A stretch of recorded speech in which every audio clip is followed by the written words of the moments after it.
मैं मणिपुर बोल रहा हूँ। गोलियों बारूदों से तबाह हुए अपने शहर में लब खोल रहा हूँ। देशवासियों, मैं मणिपुर बोल रहा हूँ। मेरी पीड़ा सुन सको तो तुम्हें सुनाऊं, अगर देख सको तो अपना जलता दिल दिखलाऊं। मेरे जिस आंगन में कभी चहचहाती थी चिड़ियाँ, वहाँ आज गूंज रही है बंदूक और गोलियां। जहाँ मिलजुल कर पहले सब रहते थे, अब एक दूसरे के खून के प्यासे हैं। ये सारे पैंतरे भाई को भाई से लड़ाने वाली बीजेपी ने तराशे हैं। भाजपा की गंदी राजनीति की पोल खोल रहा हूं। देशवासियों, मैं मणिपुर बोल रहा हूं। सैकड़ों बेकसूर लोगों को आंखों के सामने मरता देख रहा हूं। कितना अभागा हूं कि अपने हजारों घरों को जलता देख रहा हूं। मेरे सामने हजारों लोग अपना घर छोड़कर भाग रहे हैं, मगर हम उनको रोकने की हिम्मत तक नहीं जुटा पा रहे हैं। अपनों की लाशें अपने हाथों तोल रहा हूं। देशवासियों, मैं मणिपुर बोल रहा हूं। आखिर किससे कहूं, कहां जाऊं? कौन सुनेगा मेरा दर्द, किसे अपनी दास्तां सुनाऊं? सियासत की आग में मैं जल रहा हूं। अपने खून को ही अपने जिस्मों पर मल रहा हूं। फूट डालने वालों को कभी मत चुनना, तभी खुश रह पाओगे। मेरी सलाह को ठुकराया तो मेरी तरह पछताओगे। मैं नफरत के सौदागरों पर भीतर से खोल रहा हूं। मैं मणिपुर बोल रहा हूं।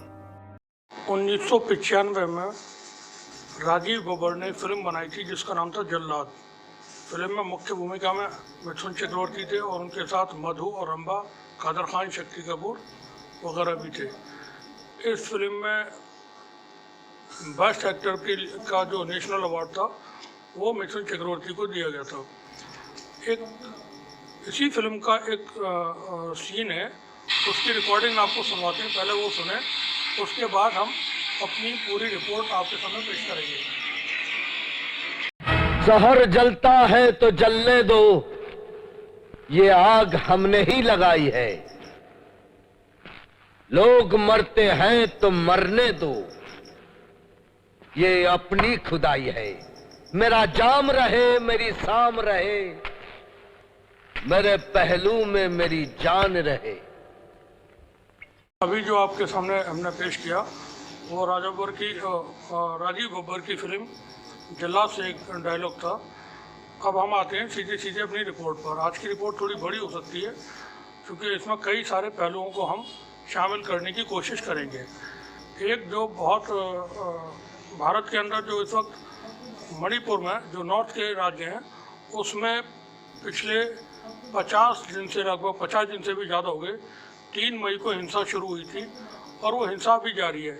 वहाँ के हालात ज़्यादा अच्छे नहीं हैं, बहुत बिगड़े हुए हैं, बहुत ख़राब हैं और आए दिन वहाँ पर जो आगजनी हो रही है और गोलियाँ चल रही हैं, लोग पलायन कर रहे हैं, वो चीज़ें हो रही हैं।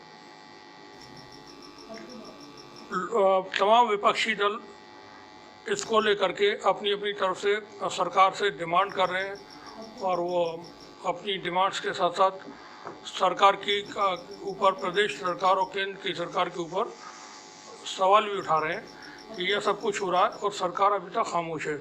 क्योंकि कर्नाटक के चुनाव के वक्त में ये हिंसा जारी थी और उस वक्त भी किसी भी नेता ने, जो केंद्र सरकार में है, कोई मिनिस्टर है, प्रधानमंत्री हैं, गृह मंत्री हैं, रक्षा मंत्री या अन्य कोई, किसी ने भी इस हिंसा पर कुछ नहीं बोला था पूरे कर्नाटक चुनाव के दरमियान। और उसके बाद से भी वक्त बीत जाने के बाद अभी तक प्रधानमंत्री की तरफ से किसी तरह की शांति की अपील नहीं की गई है। केंद्रीय गृह मंत्री वहाँ गए थे, उनके यात्रा के दौरान जब वो मणिपुर में थे लगातार हिंसा होती रही, लगातार लोग मरते रहे और वहाँ पर भारी तबाही होती रही। अब यह हिंसा क्यों भड़की थी 3 मई को, थोड़ा सा इस बात को आपको बता दें। 3 मई को राज्य के कुर्मी और दूसरे जनजातीय समुदाय ने एक रैली निकाली। यह रैली मैतेई समुदाय को जनजातीय का दर्जा दिए जाने की मांग के खिलाफ निकाली गई थी। रैली के बाद हिंसा भड़की और कुकी समुदाय की तरफ से मैतेई समुदाय पर हमले किए गए। अब यहाँ वहाँ पर एक चीज़ सामने आ रही है, 2 समुदाय हैं, यानी 2 ट्राइबल्स हैं, 2 कबीले मान लें इनको, एक कुकी है, दूसरा मैतेई है। तो इन दोनों के बीच में जातीय हिंसा आपस में हो रही है। ये जो रैली निकाली गई थी, इसके जवाब में मैतेई समुदाय ने भी प्रतिक्रिया दी और मैतेई बहुल इलाकों में रह रहे कुकी समुदाय के लोगों के घर जला दिए गए और उन पर हमले किए। इन हमलों के बाद मैतेई बहुल इलाकों में रहने वाले कुकी और कुकी बहुल इलाकों में रहने वाले मैतेई अपने अपने घर छोड़कर जाने लगे। मणिपुर में मुख्य तौर पर 3 समुदाय के लोग रहते हैं, मैतेई और जनजातीय समुदाय कुकी और नागा। पहाड़ी इलाकों में कुकी, नागा समेत दूसरे जनजाति के लोग भी रहते हैं, जबकि इम्फाल घाटी में बहुसंख्यक मैतेई लोग रहते हैं। मैतेई समुदाय के ज़्यादातर लोग हिंदू हैं, तो नागा और कुकी समुदाय के लोग मुख्य तौर पर ईसाई धर्म के हैं। जनसंख्या में ज़्यादा होने के बावजूद मैतेई मणिपुर के 10% भूभाग में रहते हैं, जबकि बाकी के 90% भूभाग यानी हिस्सा लैंड, जिससे पर नागा, कुकी और दूसरी जनजातियां रहती हैं। मणिपुर में मौजूद जनजातीय समूह का कहना है कि मैतेई की जनसंख्या और सियासी दबदबा है। इसके अलावा ये पढ़ने लिखने के साथ साथ अन्य मामलों में भी आगे हैं। इनका मानना है कि अगर मैतेई को भी जनजाति का दर्जा मिल गया तो इनके लिए नौकरियों के अवसर कम पड़ जाएंगे और वे पहाड़ी इलाकों पर भी ज़मीन खरीदना शुरू कर देंगे। ऐसे में ये हाशिए पर चले जाएंगे। तो अब जो मुख्य वजह है मणिपुर में जो हिंसा हो रही है, वो 2 समुदाय कुकी और मैतेई समुदाय के दरमियान अपने डोमिनेंस को लेकर के या अपने जो नौकरियों में रिजर्वेशन है उसकी मांग को लेकर के ये हिंसा है। इस हिंसा में अब तक 104 से ज़्यादा लोग मारे जा चुके हैं, लाखों की तादाद में लोग पलायन कर चुके हैं, अपने अपने घर छोड़ करके जा चुके हैं और बहुत सारे लोग लापता भी हैं। वहाँ पर 600 कुछ जो पुलिस स्टेशन हैं उनके हथियार जो हिंसा ग्रस्त इलाका है वहाँ पर जो हिंसा करने वाले लोग हैं उन लोगों ने लूटे हैं और हज़ारों की संख्या में हथियार उनके पास आ गए हैं। अब वो हथियारों से आपस में लड़ रहे हैं, एक दूसरे की हत्याएं कर रहे हैं और वो पहाड़ों के इलाकों में, पहाड़ी इलाकों में पहाड़ियों के पीछे, चट्टानों के पीछे छिप जाते हैं और वहाँ छिप करके एक दूसरे पर हमले करते हैं। इसी हिंसा के बीच एक नया आंदोलन शुरू हो गया है। जर्मन मीडिया के मुताबिक मणिपुर हिंसा पर समुदायों को विभाजित करती मणिपुर की जनजातीय हिंसा शीर्षक से रिपोर्ट एक प्रकाशित की है। ये जर्मन मीडिया की हम रिपोर्ट आपको बता रहे हैं। TW ने लिखा है कि मणिपुर में हिंसा की घटनाएं तब शुरू हुई जब इस साल अप्रैल के महीने में कोर्ट ने राज्य सरकार को मणिपुर में बहुसंख्यक मैतेई समुदाय को अनुसूचित जनजाति के समक्ष अधिकार देने पर विचार करने के लिए कहा।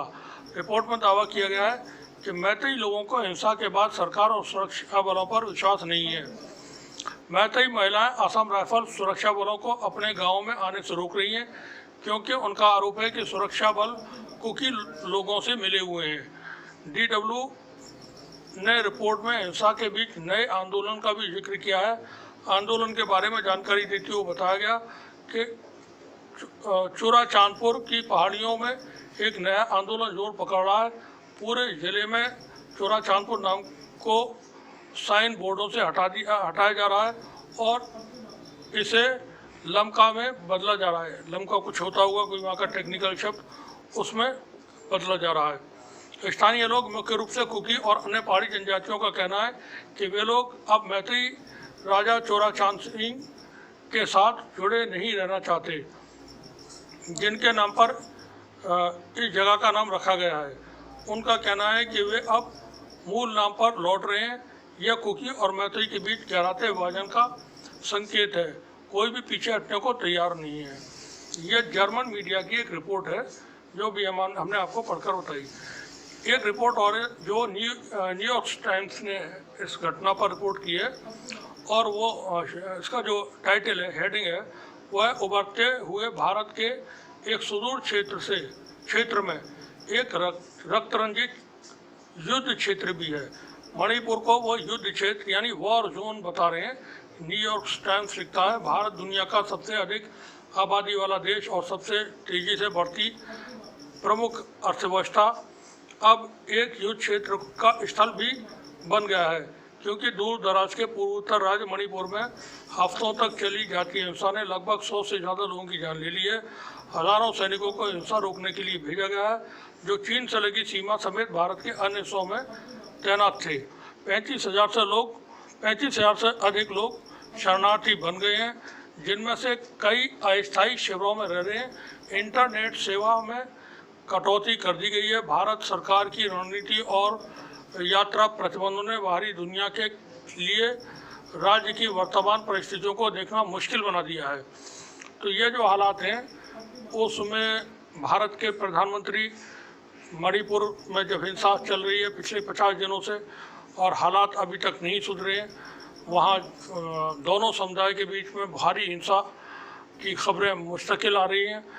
ऐसे में भारत के जो प्रधानमंत्री हैं वो अपनी अमेरिकी यात्रा पर, अमेरिका दौरे पर पहुँचे। ये उनका सरकारी दौरा है और वो कल रात न्यूयॉर्क पहुँच गए थे और आज उन्होंने न्यूयॉर्क में अमेरिका में जो संयुक्त राष्ट्र का कार्यालय है वहाँ योग दिवस के अवसर पर, क्योंकि 21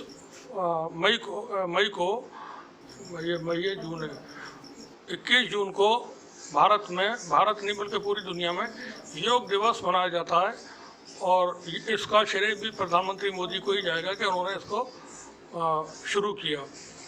तो आज योग दिवस के अवसर पर प्रधानमंत्री ने वहाँ काफ़ी लोगों के साथ में योग किया और उसके बाद उन्होंने कहा योग भारत से आता है। पीएम मोदी ने कहा कि योग भारत से आता है। सभी प्राचीन भारतीय परंपराओं की तरह यह भी जीवंत और गतिशील है। योग जीवन का एक तरीका है। ये विचारों और कार्यों में सावधानी बरतने का एक तरीका है। ये स्वयं के साथ, दूसरों के साथ और प्रकृति के साथ सद्भाव से जीने का तरीका है। लाइन पर ध्यान रखें, क्योंकि प्रधानमंत्री को जो वो बोलते हैं वो लाइनें लिख वो पूरा का पूरा लिख करके दे दिया जाता है और वो तब बोलते हैं, आमतौर पे अपनी तरफ से कुछ नहीं बोलते हैं।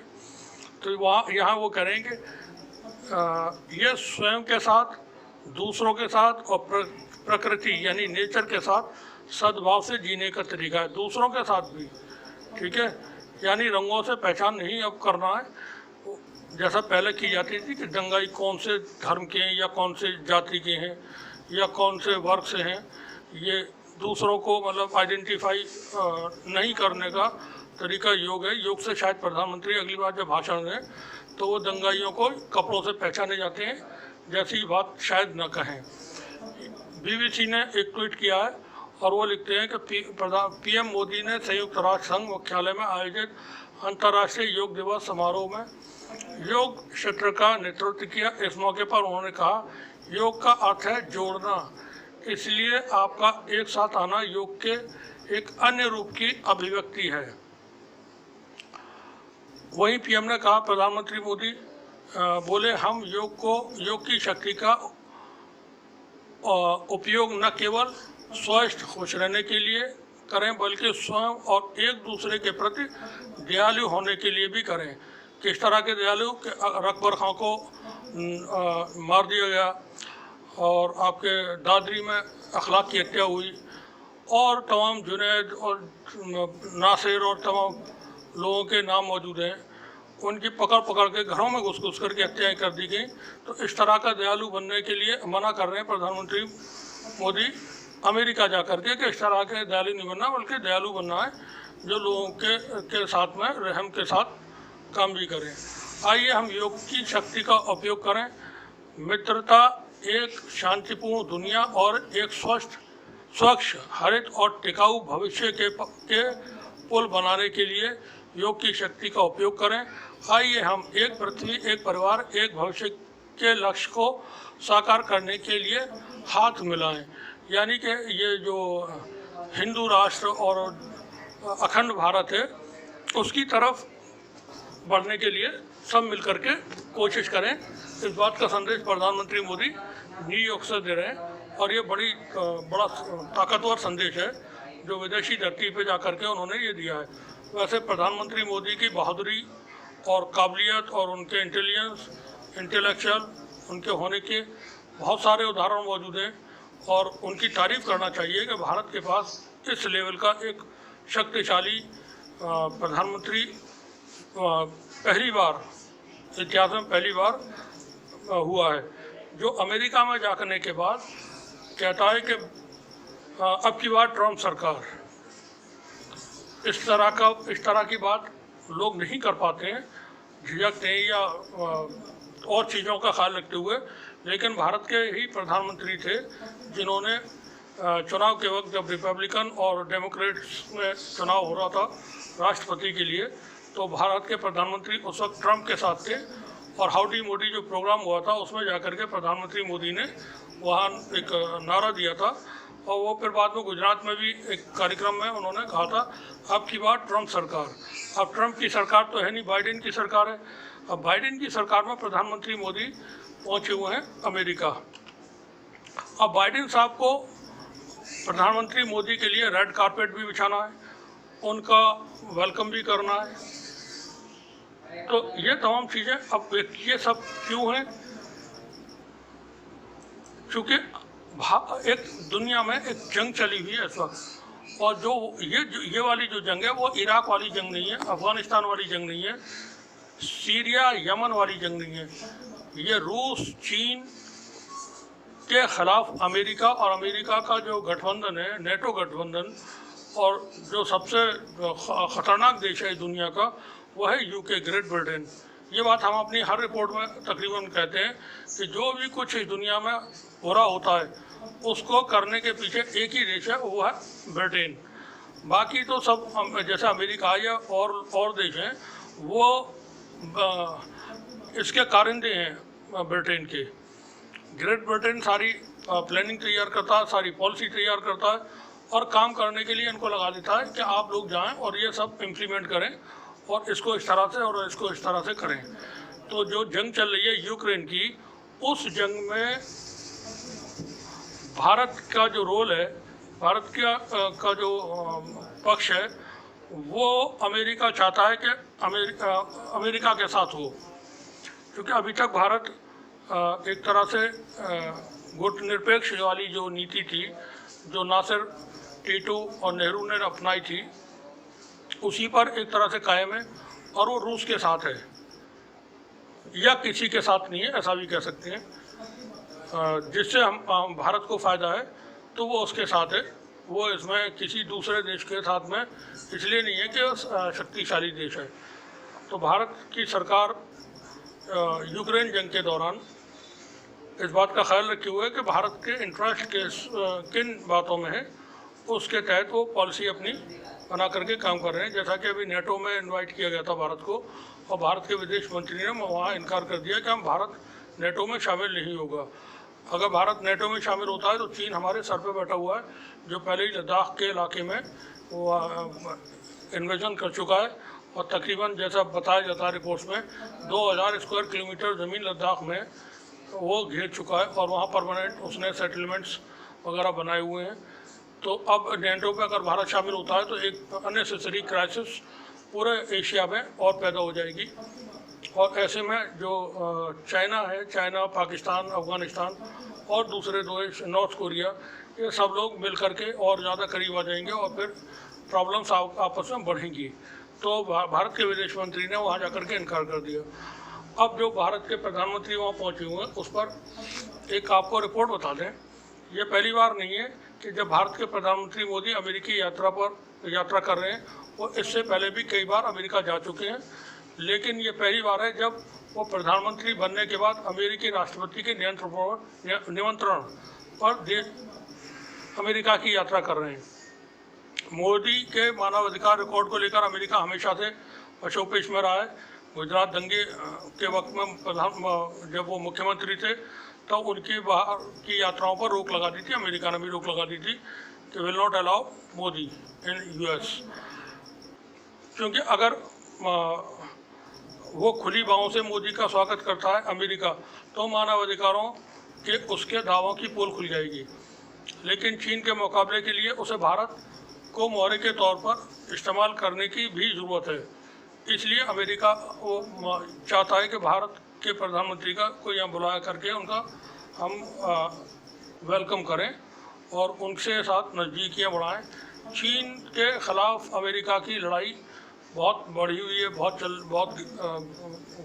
आगे तक जा चुकी है और ये अभी ट्रेड तक है और भविष्य में ये कभी भी फौजी टकराव हो सकता है।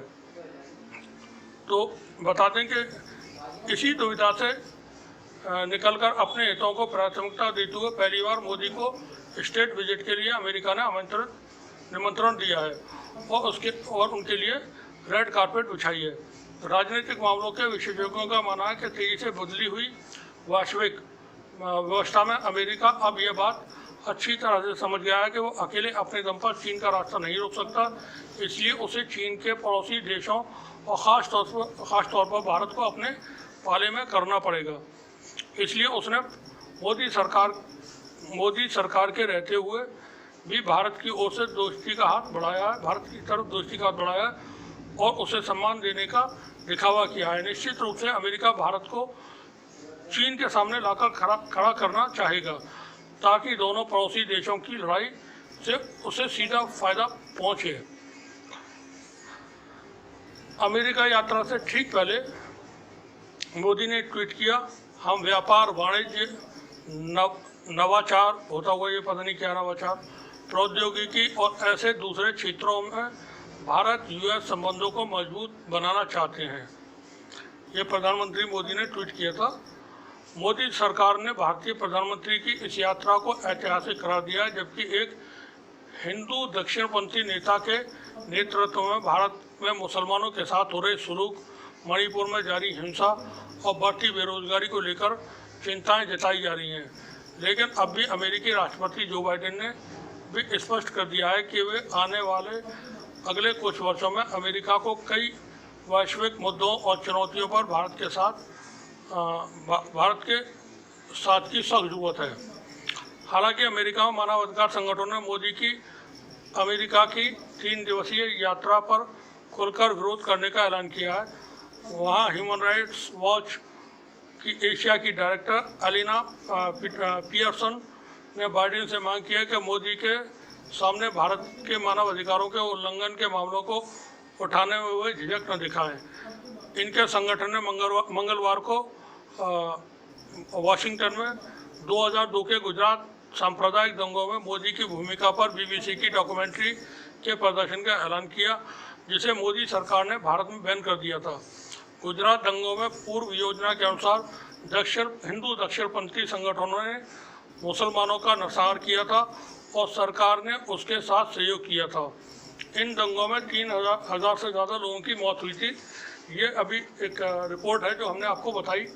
अच्छा, अब मोदी साहब को जो वेलकम किया जा रहा है या किया गया है अमेरिका में, हम उनके विरोध की अभी बातें नहीं करेंगे कि उनके विरोध भी वहाँ पर हो रहे हैं और बहुत सारे संगठन, एक नहीं बहुत सारे संगठन वहाँ मोदी साहब का विरोध कर रहे हैं और उसमें ह्यूमन राइट्स से जुड़े हुए लोग हैं, भारतीय लोग हैं, उसमें भारतीय मूल के लोग हैं। अच्छा, अब जब वहाँ पहुँचे हैं प्रधानमंत्री मोदी तो कुछ रैली वगैरह भी निकाली जा रही है। लोग जो बीजेपी के लोग हैं वो वहाँ पहुँचे हुए हैं, पहले से मोदी साहब के पहुँचने से पहले वो काफ़ी बड़ी तादाद में वहाँ पहुँच चुके हैं। और हिंदू स्वयं सेवक संघ जो भारत में RSS है, राष्ट्रीय स्वयं सेवक संघ है, इसी का अंतर्राष्ट्रीय स्तर पर जो नाम है वो हिंदू स्वयं सेवक संघ है। अब इसकी शाखाएं दुनिया भर के तमाम देशों में मौजूद हैं। जैसा जानकारी है कि ऑस्ट्रेलिया के अंदर 200 से ज़्यादा इनकी शाखाएं हैं, वहीं अमेरिका में हज़ारों से ज़्यादा शाखाएं हैं।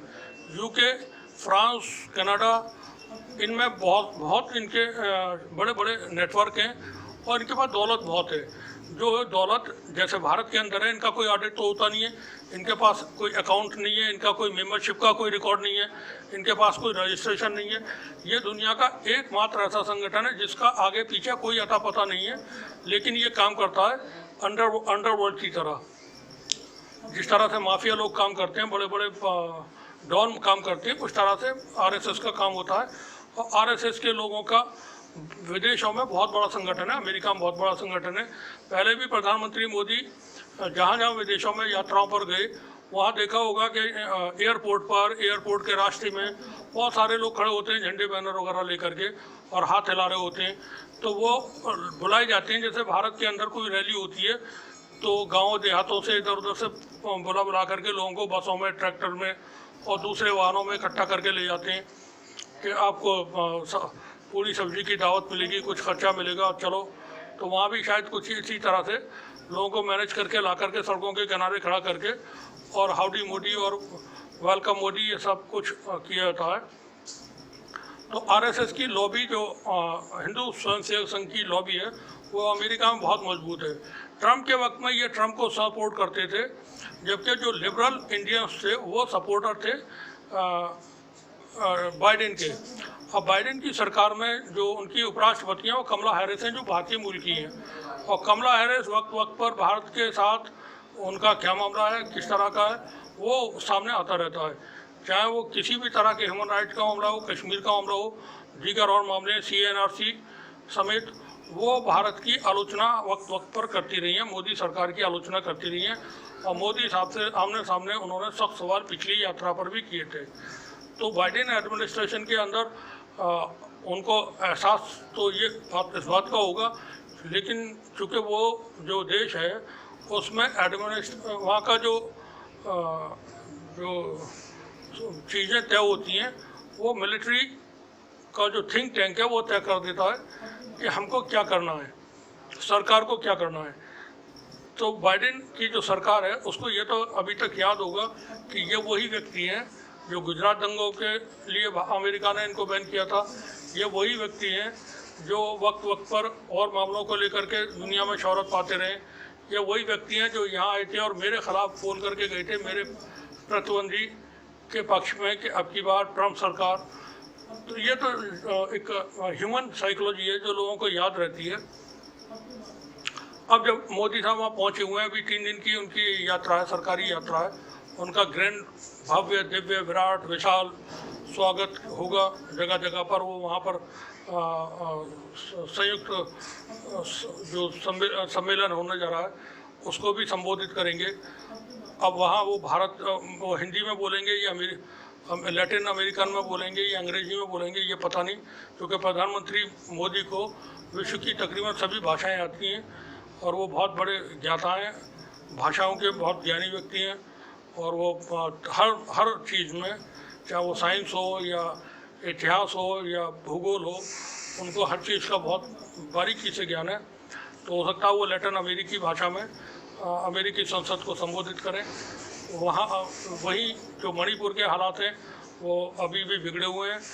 263 से ज़्यादा चर्च वहाँ जलाने की खबरें हैं और मैतेई और कुकी जो समुदाय है वो आपस में भिड़े हुए हैं। और फिर से दोबारा से जो हिंसा हुई है उसमें 2 दिन के अंदर कई चर्चों को दोबारा से फिर से आग लगा दी गई है। 263 की जो खबर हमने वो आपको बताया वो 1 हफ्ते पहले की बात है। 1 हफ्ते पहले ये रिपोर्ट थी कि 263 चर्च वहाँ जल चुकी हैं, लेकिन अब पिछले 2 दिन के अंदर कई चर्च फिर से जलाए गए हैं। हिंसा में बहुत सारे लोग मारे गए हैं। वहीं एक बच्ची का बहुत भावुक वीडियो मौजूद है जो हम इस रिपोर्ट के आखिर में दिखाने की कोशिश करेंगे। कुछ और वीडियो जो मणिपुर से हैं वो दिखाने की कोशिश करेंगे। प्रधानमंत्री मोदी जो अमेरिका गए हुए हैं उनके विरोध में वहाँ जो कार्यक्रम हो रहे हैं वो हम नहीं दिखाएंगे अभी, क्योंकि भारत के प्रधानमंत्री की ये अमेरिका यात्रा है और भारत के प्रधानमंत्री जो नरेंद्र मोदी वो एक ग्लोबल लीडर है, विश्व के सबसे शक्तिशाली, सबसे बड़े जो लोकतंत्र है उसके नेता हैं। वो पूरे दुनिया के सबसे ताकतवर नेता हैं। अब से पहले जब से ये दुनिया कायम हुई है कभी कोई इतना शक्तिशाली कभी इस धरती पर नहीं हुआ है जितना भारत के प्रधानमंत्री मोदी हैं। जब वो आ रहे होंगे लौट करके अपनी 3 दिन की यात्रा पूरी करके, उस वक्त बिहार में एक बहुत बड़ा कार्यक्रम चल रहा होगा, जो कार्यक्रम विपक्ष के नेताओं की तरफ से होने जा रहा है 23 जून को। और इस विपक्षी इससे पटना में, बिहार की राजधानी पटना में आयोजित हो रहा है और इसमें तमाम विपक्षी नेता शामिल होंगे जो एक साथ 2024 का चुनाव लड़ने वाले हैं। कुछ नेता इसमें, कुछ पार्टियां इसमें शामिल नहीं होंगी जहाँ तक खबरें हैं। फिर भी जो जैसे TMC है वो पहुंचेगी वहाँ पर, समाजवादी पार्टी पहुंचेगी, आम आदमी पार्टी शायद पहुंचे। अब ये सारे के सारे लोग मिलकर के कई 16, 17, 18 दल हैं जो आपस में एकता के लिए जो कार्यक्रम है वो करने जा रहे हैं। और उसमें विपक्ष की तरफ से मल्लिकार्जुन खड़गे, राहुल गांधी, शायद प्रियंका गांधी भी वहाँ शामिल हों, ममता बनर्जी के शामिल होने की बात हो रही है, आम आदमी पार्टी की तरफ से अरविंद केजरीवाल के शामिल होने की बात हो रही है, अखिलेश यादव पहुँच रहे हैं, उन्होंने कन्फर्म कर दिया है। और उधर से शिवसेना की तरफ से जो उद्धव ठाकरे की शिवसेना है उसमें से लोग आएंगे। तो 2024 के चुनाव की तैयारियां भी चल रही हैं। इन्हीं चुनावों की तैयारियों को नज़र में रखते हुए भारत का जो संघीय मीडिया है, जिसको गोदी मीडिया कहा जाता है, वो प्रधानमंत्री मोदी की जो अंतर्राष्ट्रीय यात्रा है उसको लेकर के इमेज बिल्डिंग का काम भी कर रहा है और वो चलता रहेगा। दूरदर्शन की तरफ से भी ये काम हो रहा है। मतलब हम इसको आलोचना करें तो ज़्यादा अच्छा भी नहीं। दूरदर्शन जो कि भारतीय जनता के पैसे से चलने वाला टेलीविज़न है, वो जो रिपोर्टें दिखा रहा है वो देख करके हैरानी होती है। ऐसा मालूम हो रहा है कि कोई व्यक्ति पहली बार किसी विदेशी यात्रा पर भारत की तरफ से सरकारी तौर पर गया हुआ है और उससे पहले कभी कोई नहीं गया था। तो ये तमाम चीज़ें हैं। अच्छा, 2024 में अभी सतपाल मलिक जो पूर्व राज्यपाल हैं, उन्होंने कहा था कि अगर उनका एक ट्वीट मौजूद है, अगर 2024 में विपक्षी एकता नहीं हुई और ये सरकार को, बीजेपी की जो सरकार है दिल्ली में, उसको नहीं हटाया गया तो मणिपुर की तरह पूरा देश जलेगा। अब इस तरह के लोग जब कुछ बोलते हैं तो उनकी बात में दम होता है। ये मैंने पहले भी कहा था अपनी एक रिपोर्ट में कि सत्यपाल मलिक अगर कुछ बोलते हैं तो उनकी बात में हम मानते हैं कि दम होता है। और भी बहुत सारे लोग हैं, अरविंद केजरीवाल भी हैं, वो हम उनकी पॉलिटिक्स से समर्थन करें ना करें और उनको आरएसएस की बी टीम बोलें, सी टीम बोलें, वो एक अलग चीज़ है। लेकिन अरविंद केजरीवाल का जो वे ऑफ टॉकिंग है वो अट्रैक्टिव है। राहुल गांधी का जो प्रेजेंटेशन है वो कमाल का है। तो लीडर्स के अंदर अपनी अपनी खूबियाँ होती हैं। मोदी साहब के अंदर टैलेंट है, वो एक ही चीज़ को कई लोगों को बेच सकते हैं और शायद किसी को फिर कुछ मिलेगा भी नहीं। सबको दे भी देंगे और किसी को कुछ मिलेगा भी नहीं। 200 स्मार्ट सिटी बनाने की बात हुई थी, नए शहर बसाने थे 200 स्मार्ट सिटी। मणिपुर जल रहा है इस वक्त, एक भी स्मार्ट सिटी नहीं बना। 200 की बात हुई थी कि 200 नए स्मार्ट सिटी बनाएंगे, पूरा उसका लेआउट, नक्शा वगैरह सब पेश किया गया था। फिर बात हुई कि 200 नहीं 100 बनाएंगे। फिर बात हुई कि 100 भी नहीं बना रहे और जो शहर हैं उन्हीं में से सिलेक्शन करके और इनको हम स्मार्ट सिटी बनाएंगे। महीनों तक जनता से ओपिनियन पोल कराएंगे कि कौन कौन नागरिक हैं जो अपने शहर को स्मार्ट सिटी में चयन कराना चाहते हैं, वो वोट करें और उसके लिए फ़ोन नंबर दे दिए गए, मोबाइल नंबर अखबारों की तरफ से, और जनता को काम पे लगा दिया। एक भी स्मार्ट सिटी नहीं बनाया आज तक। प्रधानमंत्री ने अपने तमाम सांसदों से, देश के तमाम सांसदों से अपील की कि वो एक एक गांव को लें गोद और उस गांव को आदर्श ग्राम बनाएं। एक ग्राम में प्रधानमंत्री के जो उन्होंने गोद लिया था, शायद उनकी गोद में रखा हो या जेब में रखा हो, वो गांव भी आज तक आदर्श ग्राम नहीं बना। तो इस तरह की बातें, इतनी घोषणाएं की गई हैं, इतनी योजनाओं की घोषणाएं की गई हैं। जैसे वो नोटबंदी की गई थी तो बैंक वालों को ही पता नहीं होता था कि ऊपर से कौन सा आदेश आया हुआ है। इतने नोटिफिकेशन आते थे एक दिन में कि बैंक वालों को ही पता नहीं होता था इसको माने किसको माने। इतनी सारी योजनाओं की सरकार की तरफ से ऐलान हुए 2014 से अब तक। कौन सी योजना सड़क पे है, कौन सी योजना धरातल पे है, कौन सी योजना जनता के लिए काम कर रही है, जनता को ही नहीं मालूम है। प्रधानमंत्री अमेरिका की यात्रा पर है, उनकी यात्रा सफल हो, कामयाब हो। यूक्रेन का युद्ध, चूँकि प्रधानमंत्री मोदी विश्व के सबसे शक्तिशाली व्यक्ति हैं, मणिपुर की हिंसा वो रुकवा पाए न रुकवा पाए, उस पर कुछ बोले न बोले, लेकिन हम उम्मीद करते हैं कि उनके एक इशारे पर यूक्रेन का युद्ध रुक जाएगा।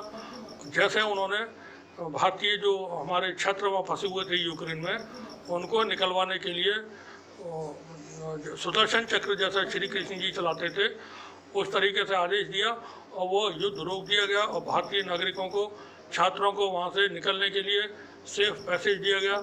इसी तरह से यूक्रेन के युद्ध को प्रधानमंत्री मोदी किसी भी समय एक आदेश पर रुकवा सकते हैं। ये अलग बात है कि वो मणिपुर की हिंसा पर एक शब्द न बोलें। चाइना भारत में घुस करके बैठा हुआ है, उस पर कुछ भी न बोलें। चाइना का तो ची कहने की भी अभी तक उन्होंने हिम्मत नहीं की है। कोई घुसा नहीं, कोई आया नहीं। 20 लोग गलवान में किसने मार दिए थे फिर भाई साहब? तो ये तमाम चीज़ें हैं। आप मजा लीजिए, खुश रहिए और 2024 के चुनाव में बाहर अच्छे थोड़ा सा, अब चूँकि रिपोर्ट तो कंप्लीट हो ही गई है, ज़रा सा वक्त और लेंगे। भारतीय मुसलमानों का हाल बहुत बुरा है। कुर्बानी आ रही है, बकरीद, कुर्बानी के लिए मवेशियाँ तलाश कर रहे हैं, ला रहे हैं अच्छे जिसमें पैसा है वो तगड़े मवेशी लेके आएंगे। कुछ ऐसे ही ले आएंगे प्रोफेसर टाइप के मवेशी, जिनको करके अपना बकरा करने के बाद वो फ्रिज में रखा रहेगा और 2 महीने तक चलता रहेगा। कुर्बानी करेंगे, कुर्बानी देने के लिए कभी तैयार नहीं होते मुस्लिम कौम। पूरी मुस्लिम कौम जैसे 12 सिंगा के 12 के 12 सींग किसी झाड़ में फंसे हों, इस तरह से फंसी हुई है। उसको अपनी किसी तरह से कोई परवाह नहीं है। जिस देश में तकरीबन 30 करोड़ के आसपास की आबादी है, वो अपना एक मीडिया हाउस खड़ा नहीं कर सके। आज तक एक अखबार भारत में किसी मुसलमान का नहीं है। कोई उनके पास संगठन ऑर्गेनाइजेशन नहीं है। इक्का दुक्का हैं, वो रिलीजियस हैं तो वो रिलीजियस जो कारोबारी हैं, सामाजिक कोई भी नहीं है। अब फिर और तमाम तरह के आपसी मामलात हैं। बात करेंगे तमाम कौम और मिल्लत और ये और वो और उसकी वक़ा और उसकी इज़्ज़त और तमाम, और जब बात होगी तो फिर वो 1400-1500 साल पहले की तारीख पर पहुंच जाएंगे कि हमने क्या किया था, तुमने किया था, कुछ नहीं। आज के वक्त में तुमने क्या किया वो बस ज़रा बता दें सब मिल करके। तो मुस्लिम कौम को भी थोड़ा सा सोचना समझना चाहिए, देखना चाहिए। बकरीद पर कुर्बानी ही न काटें, कुर्बानी देने की भी आदत डालें। कुर्बानी करने की नहीं, कुर्बानी देने की। इतने गरीब बच्चे वो मौजूद होते हैं समाज में, किसी एक की फीस, एक की किताब कॉपी, एक के ड्रेस का खर्चा भी साल में कोई व्यक्ति अगर उठाता हो तो बात करें, बताए, वो कमेंट बॉक्स में बताए कि हाँ मैं ऐसा इंसान हूँ जो अपने पड़ोसों और आसपास मोहल्ले में रहने वाले किसी बच्चे का फीस देता हूँ, या उसको मैंने जूते दिलवाए, या उसको मैंने किताबें दिलवाई हैं, या उसको यूनिफॉर्म दिलवाई है। सारे पैसे अपनी मौज मस्ती में, अपनी खुशहाली में, अपनी तमाम चीज़ों पर खर्च होंगे। और बात होगी अखलास नियत और इकराम मुस्लिम और जन्नतुल फिरदौस, मरने वालों के लिए दुआ करें। तमाम पोस्ट डालते हैं सोशल मीडिया पे, अरे हमको वली अल्लाह है जो हमारी दुआओं से आपको जन्नत मिल जाएगी। कुछ करो तो सही, जन्नत में जाने जैसे काम। तुम्हारे दीन का पता नहीं, तुमको इबादतों का पता नहीं। इबादतों को ही दीन बना रखा है कि नमाज पढ़ लिया अब तो जन्नत होगी पक्की। और नमाज का क्या मतलब तुम्हारी जन्नतों से? दीन अलग है, इबादतें अलग हैं। आप रोज़ा रखिए, खूब रखिए, पूरे साल का रखिए, मुझे उससे कोई सवाब नहीं मिल रहा है। आपकी बीवी को, आपके भाई को, आपकी औलाद को कोई सवाब नहीं मिल रहा है। आपको मिलेगा जो कुछ मिलेगा। आप 5 वक्त की नमाज पढ़िए या 8 वक्त की पढ़िए और पूरे रात पढ़िए नफिल। किसी को आपके अपने अलावा नेकियां या सवाब नहीं मिलने जा रहा है। दीन पर जब आप चलेंगे तब होंगे मामला तय। दीन पे चलें, दीन पे कायम रहें, खुश रहें, खुशियाँ बांटें, लोगों की मदद करें और अपनी वाजिब और जायज़ कमाई में से अपने आसपास के लोगों की मदद करें। गरीब बच्चों की पढ़ाई में मदद करें। ये मोटे मोटे तगड़े तगड़े बकरे ला करके उनके फ़ोटो सोशल मीडिया पे डाल करके अल्लाह भला करे, हो सकता है आप लोग इन पर जन्नत में चले जाएं। लेकिन फिर भी थोड़ा सा ध्यान दें अब आसपास में। शुक्रिया आपका, बने रहिए हमारे साथ, देखते रहिए TC जिंग न्यूज़।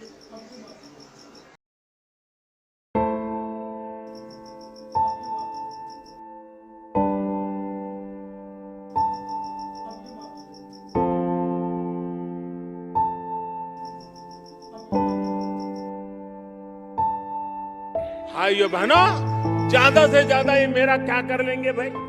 मैंने बताइए क्या कर लेंगे? अरे हम तो फकीर आदमी हैं, झोला लेके चल पड़ेंगे जी।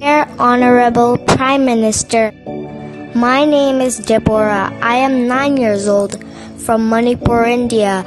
With a great concern and a heavy heart, I am reaching out to you through this video to express my concerns and seek your assistance for the innocent people of Manipur.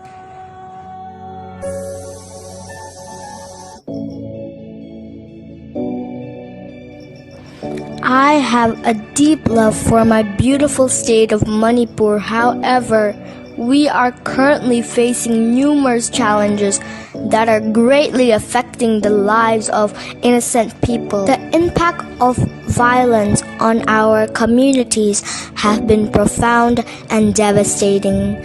Countless churches, villages, and houses have been reduced to ashes, and tragically, many innocent lives have been lost. Despite the Home Minister's declaration for peace, the cycle of violence persists. Many children and students like me are stranded in a vast and dense jungle far away from their homes and schools, uncertain about the future. The constant conflict and violence have put us in distress, and we constantly live in fear, seeking safety whenever there is another attack. Our dreams and aspirations for a better future seems distant and unattainable under these circumstances. Therefore, dear Prime Minister, I wholeheartedly request your kind attention and intervention in addressing the critical issue faced by the innocent people of Manipur. Your intervention will have a significant impact on the lives of students and the future of Manipur, India. Thank you for taking time to listen to my heartfelt plea. Yours sincerely, Deborah.